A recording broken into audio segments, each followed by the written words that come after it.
14장 1절에서 3절입니다.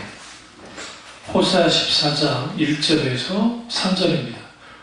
이스라엘아 내 하나님 여호와께 돌아오라. 내가 불의함으로 말미암아 엎드려 섰느니라. 너는 말씀을 가지고 여호와께로 돌아와서 아뢰기를 모든 불의를 제거하시고 선한 말을 받으소서. 우리가 수송아지를 대신하여 입술의 열매를 주께 드리나이다. 우리가 아수르의 구원을 의지하지 아니하며 말을 타지 아니하며 다시는 우리의 손으로 만든 것을 향하여 너희는 우리의 신이라 하지 아니하오리니 이는 고아가 주로 말미암아 긍휼을 얻음이니이다 할지니라. 아멘. 말씀 제목은 하나님의 긍휼이 우리를 살게 합니다 라는 말씀입니다. 하나님의 긍휼이 우리를 살게 합니다 라는 말씀입니다. 우리가 신앙생활을 하다 보면 또 인생을 살다 보면 내 뜻대로 내 힘대로 안 될 때가 많습니다.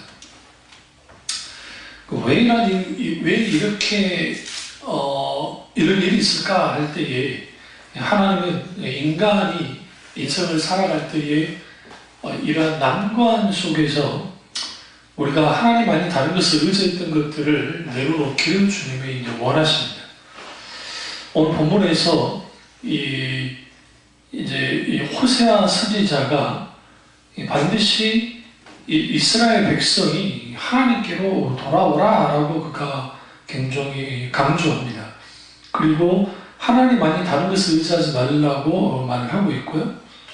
그리고 여기서 가장 중요한 게 뭐냐면 14장 3절 후반절에 고아가 주로 말미암아 긍휼을 얻음이니이다에 우리가 아주 깊이 좀 들여다봐야 됩니다. 갑자기 고아란 말이 왜 나왔을까요? 여러분, 우리는 하나님을 떠나면 고아 상태가 있습니다. 고아 상태에 빠집니다. 우리가 버젓이 육신의 부모가 있어도 길을 잃어버리거나 부모로부터 떨어지면 고아가 되듯이 하나님께로부터 떨어져 나가면 고아가 됩니다. 그러니까 그런 고아가 아버지께로 돌아왔을 때에 긍휼을 얻게 되는 것을 보게 되어집니다. 긍휼은 우리를 향한 하나님의 마음입니다. 그 마음은 참아주시고 인내해주시고 사랑해주시고 때로는 하나님 우리를 향해서 사랑하시는 모든 것들, 그게 긍휼입니다. 그래서 성경에 보시면 긍휼, 사랑, 인자 이런 표현은 대부분이 같은 의미로 볼 수가 있습니다. 그런데 이 긍휼이라는 단어와 이제 패션이라고요, 컴패션, 자비, 긍휼 그 단어와 그리고 고난이라는 단어가 사실 거의 같이 갑니다. 그러니까 고난 중에 하나님의 긍휼이 있습니다. 그래서 우리가 어떤 고난에 당했을 때 반드시 기도할 때 뭘 놓고 기도해야 되냐면 하나님 빨리 이 문제를 해결해 주십시오. 이런 상황에서 벗어나게 해주십시오 라는 그런 것보다 가장 먼저 기도해야 될 것은 하나님 나를 긍휼히 여겨주십시오. 우리가 병원을 가보면 대학병원 같은 데 보면 뭐 그렇게 아픈 사람들이 많은지 왔다 갔다 하나 보면 세상 사람들이 다 아픈 것 같아요. 근데 또 밖에 나와서 시장에 딱 들어가 보면 사람들은 다 건강하고 활기차게 또 그렇게 사는 것처럼 그렇게 느껴집니다. 그럼에도 불구하고 우리는 그걸 통해서 각기 사는 모양은 다르지만 그럼에도 불구하고 하나님의 긍휼 안에서 사는 사람과 하나님의 긍휼로부터 벗어나서 사는 사람과는 절대적인 차이가 있습니다. 어떤 차이가 있냐면 어떤 힘들고 어렵고 고통스러운 상황이 당했을 때에 하나님으로부터 벗어난 영적으로 고아 같은 상태에 있는 사람들은 곤고합니다. 그래서 그 피하려고 술을 마시거나 인간적인 수단과 방법으로 뭔가를 하려고 하지. 그러나 하나님의 백성들은 하나님이 살아계시기 때문에 하나님께 긍휼히 여겨달라고 기도하는 겁니다. 그러니까 우리에게 하나님의 긍휼을 맛보려면 첫 번째로 기도해야 합니다. 기도 없이 하나님의 긍휼은 없습니다. 간절히 하나님 불써 기도해야 돼요. 하나님 나를 긍휼히 여겨주십시오. 왜 그러냐면 하나님의 긍휼은 자격이 없는 자에게 주시는 은혜이기 때문에 그렇습니다. 그러나 그냥 주어지는 것이 아니라 정말 내가 두 손 두 발 들고 하나님 나를 불쌍히 여겨주십시오 하는 자에게 하나님이 긍휼을 베푸십니다. 예수님이 여리고성을 지나가시다가 그 눈먼 소경이 이제 예수님 오신다는 소문을 듣습니다. 그러자 그가 입고 있던 겉옷을 내팽개치고 다윗의 자손이여 나를 뭐하라 했어요? 불쌍히 여겨주십시오 라고 했어요. 여기서 불쌍히 여겨달라는 게 긍휼히 여겨달라고 한 겁니다. 그 긍휼히 여겨달라고 할 때에 거기에 하나님의 뭐가 있었어요? 긍휼하심에 놀라우신 역사하심이 있었던 것을 보게 되었습니다. 이처럼 하나님은 하나님의 자녀에게 긍휼을 베푸기를 원하시고 마땅히 자녀인 우리는 그 하나님의 긍휼을 어떻게 해요? 받아야 해요. 근데 왜 이런 긍휼이 일어나지 않느냐? 우리가 어떤 문제나 어떤 상황이나 어떤 일들이 벌어질 때 하나님 앞에 긍휼을 구하잖아요. 불쌍히 해달라. 그냥 어떤 문제 생기고 우리는 무조건 이거 해결해 주십시오. 이 문제는 해결, 어떻게 해 주십시오. 라고 하지만 실질적으로 근본적으로 하나님 앞에 긍휼을 해달라고 기도하지 않는 거죠. 시편 123편 3절을 보면 여호와여 우리를 긍휼히 여기소서 우리를 긍휼히 여기소서 우리에게 실만별시가 넘쳐 흐르나이다. 그러면 기도해야 하나님의 긍휼을 입게 되는데 그러나 기도만 한다고 해서 그러면 하나님의 긍휼이 자동적으로 주어지느냐? 그렇지 않습니다. 거기에 두 번째 필요한 게 뭐냐면 하나님을 바라봐야 됩니다. 하나님을 바라본다는 것은 우리의 시선이 환경과 사람과 어떤 것이 있다가 하나님께로 뭐하는 거예요? 움직이게 됩니다. 그리고 우리의 시선이 하나님을 보는 겁니다. 환경이 아니라 상황이 아니라 하나님을 바라보는 거죠. 그러나 이런 모든 것들이 사실은 쉽지 않아요. 그러니까 여러 어렵고 힘들고 여러 상황들이 벌어질 때 답답한 문제가 발생됐을 때 우리 가운데 그런 것들이 이렇게 되어지면 우리는 한결같이 마음에 부담을 갖습니다. 마음에 짐이 있어요. 그러니까 짐이 눌린 채로 있으니까 내가 하나님을 바라봐야 된다는 것을 분명히 알아요. 그런데 환경이 너무 압박이 있고 힘들고 어려운 상황이 있으니까 그게 계속 눌리는 거예요. 그때 필요한 게 뭐냐면 우리가 하나님을 바라보는 거예요. 그리고 하나님께 매달리는 겁니다. 이게 아주 중요합니다. 세상 사람들의 눈에는 그게 어리석은 거예요. 그래봤자 뭐하냐? 그렇지 않습니다. 왜 그러냐면 하나님이 죽어있는 분이 아니라 살아서 역사하시는 하나님이기 때문에 그렇습니다. 그래서 고난 중에 가장 적극적으로 하나님의 긍휼을 구해야 돼요. 하나님 불쌍히 여겨주십시오. 하나님 긍휼히 여겨주십시오. 왜 그러냐면 우리는 하나님 앞에 아무것도 아니고 연약한 존재이기 때문에 그렇습니다. 그래서 성도들의 기도의 근거가 뭐냐? 오직 하나님의 자비하심이에요. 긍휼이에요. 헤세드라는 표현을 써요. 구약에서. 하나님의 헤세드의 은혜가, 자비하심 은혜가, 긍휼하심 은혜가, 사랑의 은혜가 우리가 하나님 앞에 기도할 수 있는 근거가 됩니다. 그래서 고난당하는 성도들이 잠잠히 하나님의 구원을 기다려야 되고 하나님의 긍휼을 구해야 됩니다. 그리고 무엇보다 무너진 아버지 하나님의 영광이 회복되도록 기도해야 돼요. 그러면 하나님의 때가 됐을 때 하나님의 긍휼을 경험하게 됩니다.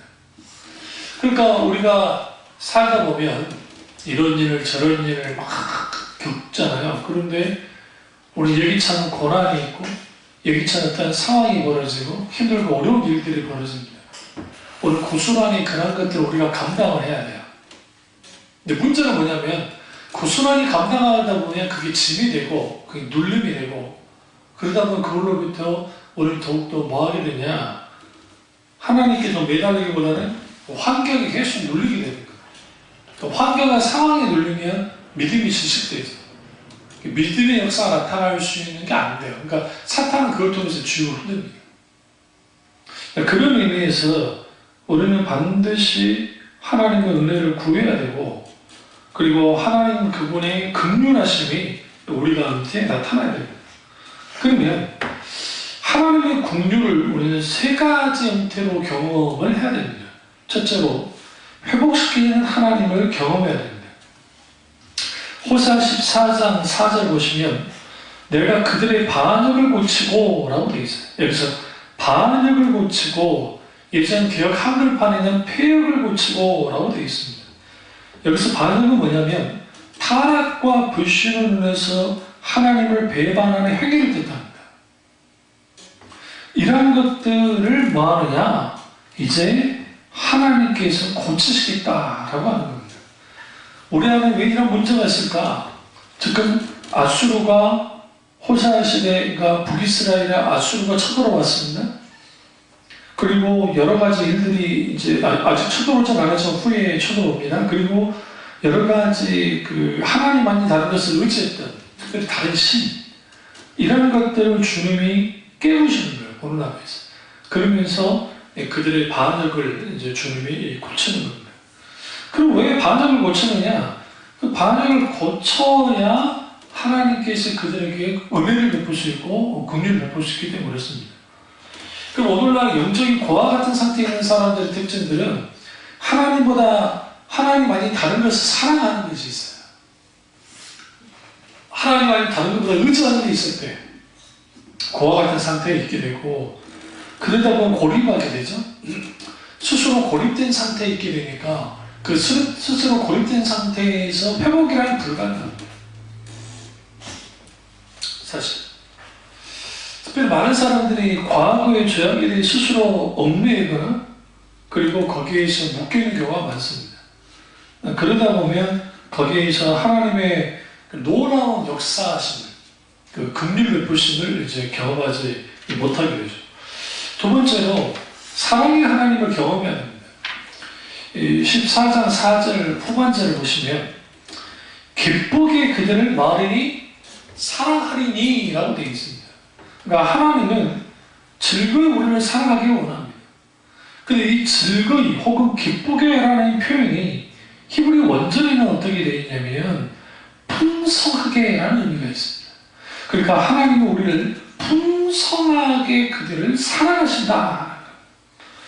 하나님의 풍성하신 사랑을 경험할 수 있는 곳이 하나님의 긍휼입니다. 이 대표적인 게 우리 잘 아는 탕자의 비유적이 잘 나타납니다. 그러니까 아버지의 그 사랑, 그리고 아버지의 한없는 그 은혜 가운데 살 때 탕자가 모든 것을 이제 유산으로 받고 가버립니다. 그리고 허랑방탕하게 살다가 모든 가져왔던 물질을 다 쏟아버리죠. 그리고 난 다음에 그가 돌아오고 난 다음에, 여기서 가장 중요한 게 탕자의 인생에 있어서, 전생에 있어서 가장 큰 사랑을 경험합니다. 아버지 사랑. 그러니까 탕자가 아버지 안에서 아버지가 사랑을 안 준 건 아니에요. 그런데 그게 그가 사랑에 대해서 알지 못했어요. 그냥 받아들이지도 않았고. 그런데 그의 인생의 가장 큰 사랑을 돌아와서, 그러니까 하나님의 크신 은혜는 돌아온 자들이 있는 것처럼 오늘날 우리도 그렇게 돼야 되겠죠. 그리고 동시에 그 하나님의 놀라운 사랑이 그를 회복시켰고 아들의 지위로 회복되고 큰 사랑을 경험한 거예요. 거기에는 하나님의 조건 없는 사랑, 아버지의 조건 없는 사랑이 있었습니다. 하지만 큰아들은 달랐습니다.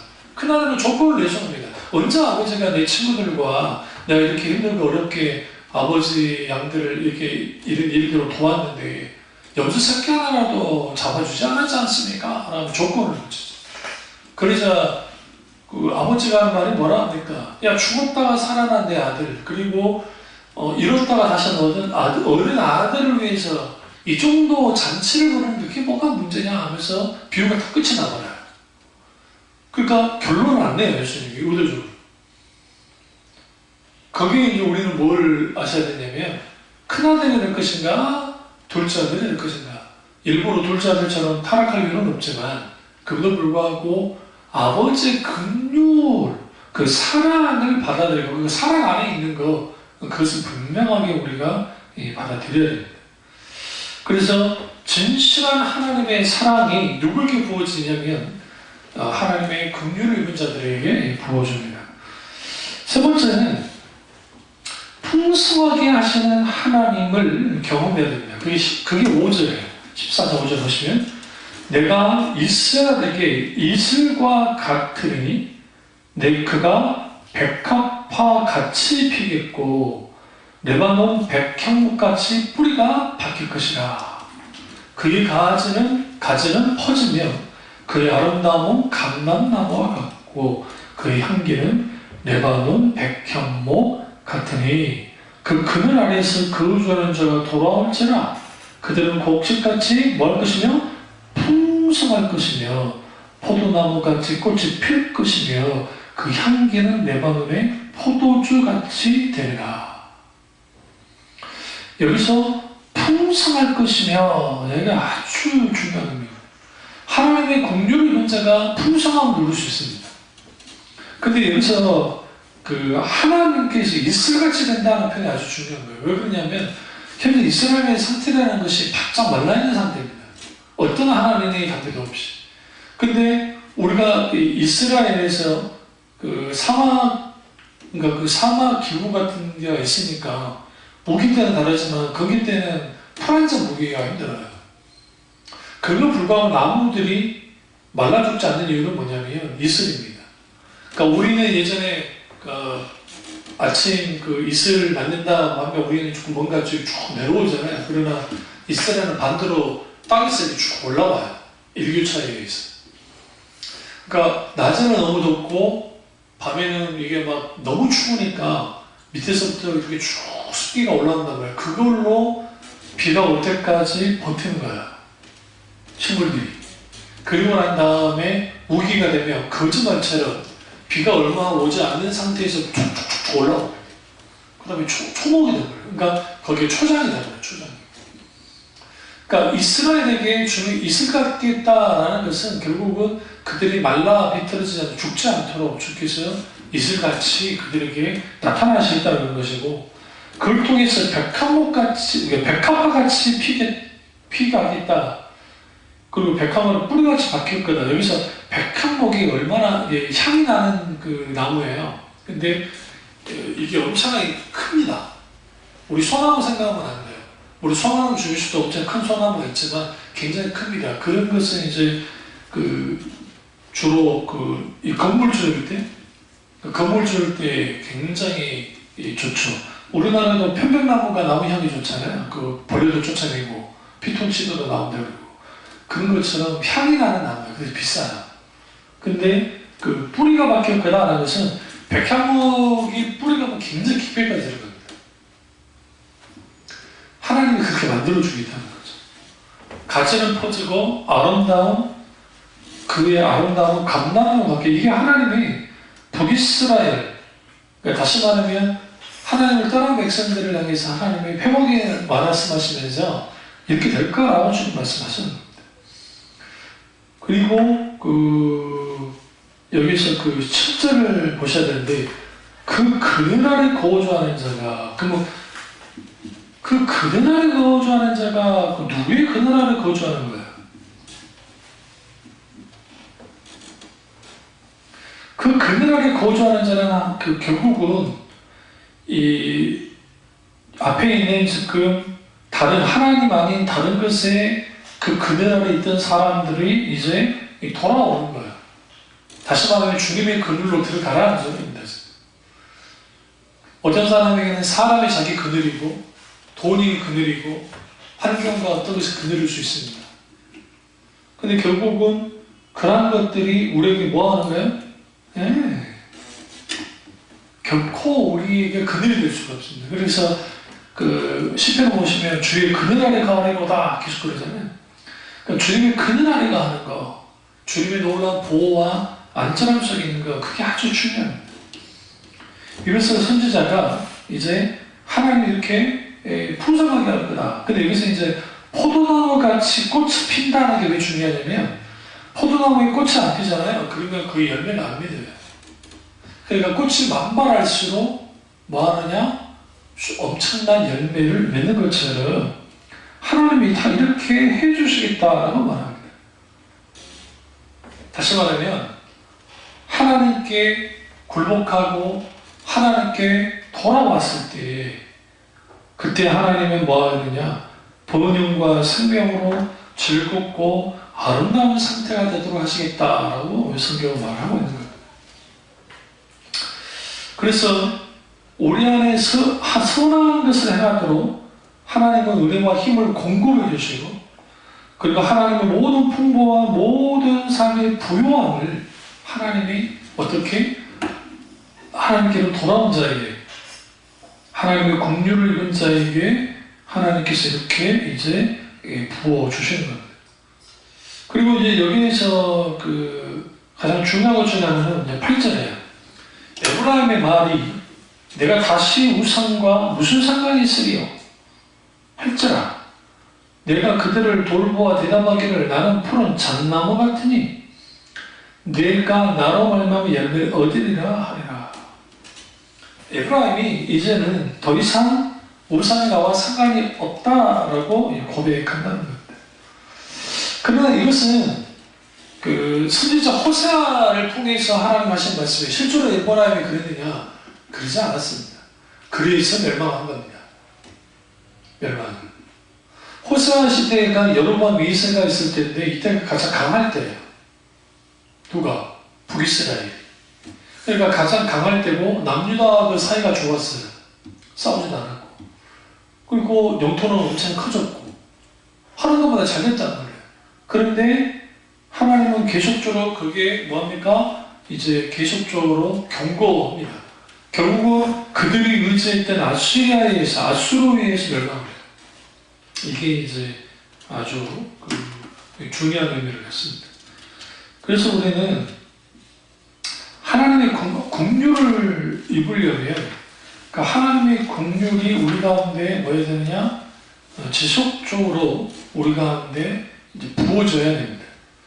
근데 그런 하나님의 긍휼이 부어지는 삶을 살지 못하는 이유는 우리가 아까 말씀드렸지만 하나님께로부터 떨어져 나가서 고아 상태가 있다든지 하나님을 바라보지 않고 아버지께 긍휼을 구하지 않고 내 자원과 내 능력과 내 힘으로 살아갈 때 어떤 문제가 딱 만나면 그 문제 속에서 뭐 하는 거야? 문제에만 씨름하지 하나님과 씨름하지 않는 일련의 그러한 것들이 우리에게 하나님의 긍휼을 잊지 못하게 합니다. 마지막 여러분 신앙의 처음과 끝은 다 하나님의 긍휼 가운데 다 이루어져요. 나 잘났다, 나 잘난다, 내 잘나간다고 해서 다 되는 게 아닙니다. 그런 의미에서 우리는 반드시 뭐 해야 되느냐? 하나님의 긍휼 가운데 있어야 되고 히브리서 4장 16절에 보면 그러므로 우리가 긍휼하심을 받고 때를 따라 돕는 은혜를 얻기 위하여 너희 보호자 앞에 당당히 나아갈 것이니라. 여기서 때를 따라 돕는 은혜를 얻기 위해서 너희 보호자 앞에 담대히 나가는 거예요. 이 담대히 나가는 것은 어떻게 가능하느냐? 당연히 예수 그리스도의 십자가의 은혜로 담력을 입어서 우리 보호자 앞에 나가야 돼요.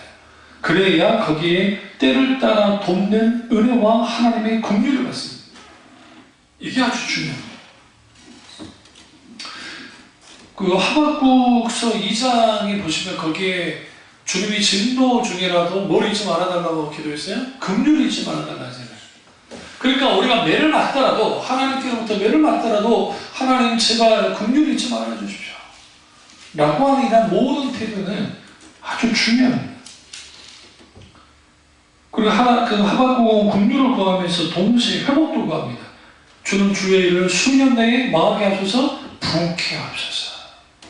그래서 재밌는 거는요, 타락한 하나님의 백성이 혹은 믿음이 연약한 백성이 어떤 고난 가운데 있는 백성이 이런 상황에서 어떤 고난과 역경과 문제를 만났을 때 거기서 넘어지고 쓰러지고 끝난 것 같은 상황이 됐을 때 이미 다 끝났다고 여겨지는 상황이라 할지라도 하나님은 긍휼을 구하여 나올 때 하나님은 거기에 또 다른 차원의 하나님의 놀라운 은혜를 베푸시는 거예요.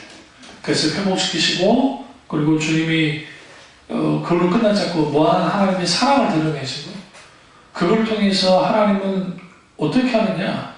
결국은 풍성하게 하신다, 풍요롭게 하신다는 거죠. 이것을 호세아 선지자가 이스라엘 백성에게 계속 강하게 강조했습니다. 그러나 그들은 일부분에 있어서 그들은 그렇게 따라나가지 않았어요. 이게 문제입니다. 성경 한번 찾아보실까요? 신약으로 한번 가겠습니다. 요한 2서 1장 3절입니다. 요한 2서 1장 3절입니다. 요한 2서 1장 3절인데, 은혜와 긍휼과 평강이 하나님 아버지와 아버지 아들 예수 그리스도께로부터 진리와 사랑 가운데 우리와 함께 있으리라. 이게 뭐냐면요, 은혜와 긍휼과 평강이 하나님 아버지와 그 아들로부터 끊임없이 흘러나온다는 것을 말하고 있는 거예요. 그러니까 하나님의 긍휼은 중단된 적이 없습니다. 하나님의 긍휼은 여전히 우리에게 부어집니다. 우리가 죄를 짓는 상태에 있다 할지라도 회개하고 돌이키고 하나님 앞에 두 손 들고 나올 때 하나님이 여전히 우리에게 긍휼을 베푸세요. 그래서 세상 어느 곳에도 이러한 놀라운 긍휼이 없습니다. 근데 여기서 중요한 게 뭐냐면 진리와 사랑 가운데, 다시 말하면 진리와 사랑이 없는 곳에 하나님의 은혜와 긍휼과 평강이 있을 수 없는 거예요. 분명하게. 또 재밌는 것은, 그래서 은혜와 긍휼과 평강이 머물 수 있는 것이 언제나 사랑과 진리 안에 있습니다. 사랑이 없는 곳은 은혜가 없고 긍휼도 없고 평강도 없습니다. 마찬가지로 진리가 없는 곳에 은혜도 없고 긍휼도 없고 평강도 없습니다. 그럼 왜 그러냐? 이 모든 것들이 하나님께로부터 내려온 것이기 때문에 진리와 사랑이 있는 곳에 뭐가 머물러요? 은혜와 긍휼과 평강이 머무는 거예요. 여기서 우리는 어떤 진리를 갖게 되냐면, 내가 무조건 하나님의 긍휼을 구하고 한 다음에 그 긍휼이 주어지긴 하지만 실제로 한없이 흘러내리는 그 하나님의 놀라운 긍휼 가운데 있으려면 진리와 하나님께부터 있는 그 하나님 아버지로부터 있는 그 진리와 사랑 가운데에서 우리 가운데 함께 있는 그 놀라운 은혜가 있어야 돼요. 그러려면 우리는 그 하나님의 사랑이 있어요. 그러니까 하나님의 말씀이 있는 곳에 진리가 있고, 그리고 예수 그리스도의 십자가가 있는 곳에 사랑이 있는 것처럼, 그렇게 됐을 때에 우리 가운데 하나님의 놀라운 긍휼, 주제가 긍휼이니까요. 그 하나님의 놀라운 긍휼이 뭐 하느냐? 함께 있어요. 우리 가운데. 넘쳐나는 거죠. 이 긍휼 안에 은혜가 많은 분들이 기도할 때 하나님의 치유가 많이 나는 거예요. 놀랍게. 이처럼 하나님의 놀라운 은혜가 저와 여러분에게 가득 차고 넘치시기를 주님의 이름으로 축원합니다. 기도하겠습니다. 기도하시